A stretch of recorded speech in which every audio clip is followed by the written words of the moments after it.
Unit 2, World Issues. Unit 2, Lesson 1. World Population Growth. For thousands of years, the population of the world increased gradually. Then, in the mid-19th century, the world's population started to increase rapidly. In the 100 years between 1830 and 1930, the population of the world grew from 1 billion to 2 billion people. By 1960, just 30 years later, the world's population had hit 3 billion. 15 years later, the population reached 4 billion. Then, just 11 years later, there were 5 billion people on Earth. In 1999, we passed the 6 billion mark. Today, the world's population grows by 76 million people every year. That is about 240,000 people every day. By the year 2050, researchers predict that the population of the world will be 9.1 billion. Does the Earth have the natural resources to support this many people? Unfortunately, the answer to this question depends on information we don't have. For example, we don't know how people will choose to live in the future. We don't know what their standard of living will be. We also don't know what new technologies will be available in the future. We do know that the Earth's natural resources are limited.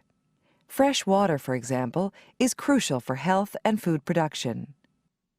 However, more than 97% of the water on Earth is salt water, which is poisonous to both people and crops. Only 3% of the water on Earth is fresh water, and 3/4 of that fresh water is frozen at the North and South Poles. Today, the demand for fresh water is greater than the supply in roughly 80 countries around the world.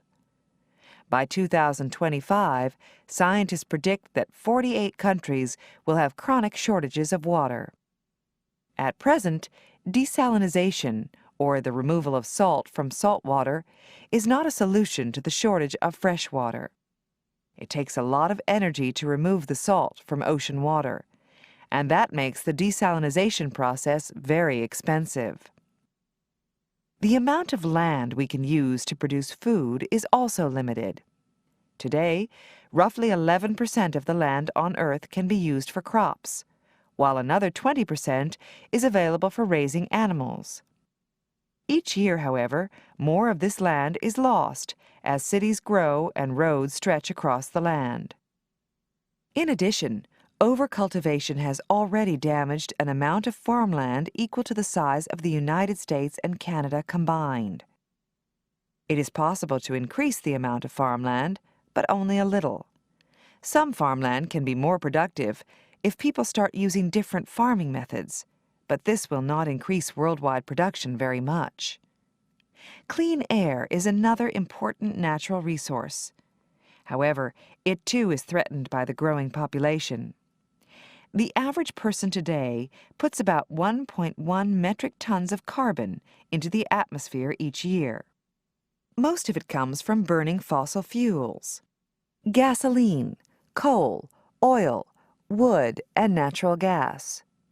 Scientists say that the amount of carbon dioxide in the air is already 18% higher than it was in 1960. What effect would 3 billion more people have on the air we breathe? While we have many different sources of commercial energy, there is a limited supply of many of them. Today, most of the world's commercial energy comes from 3 non-renewable energy resources: petroleum, natural gas, and coal. 3/4 of this commercial energy is used by developed countries. As the standard of living goes up in other countries, so will the demand for energy. Some scientists predict that if everyone in the world lived like an American, our fossil fuel supply would last for just 15 more years. Clearly, the number of people that the Earth can support in the future will depend on many things. The Earth may be able to support 9 billion people, but what will their standard of living be? And what effect will all these people have on the environment?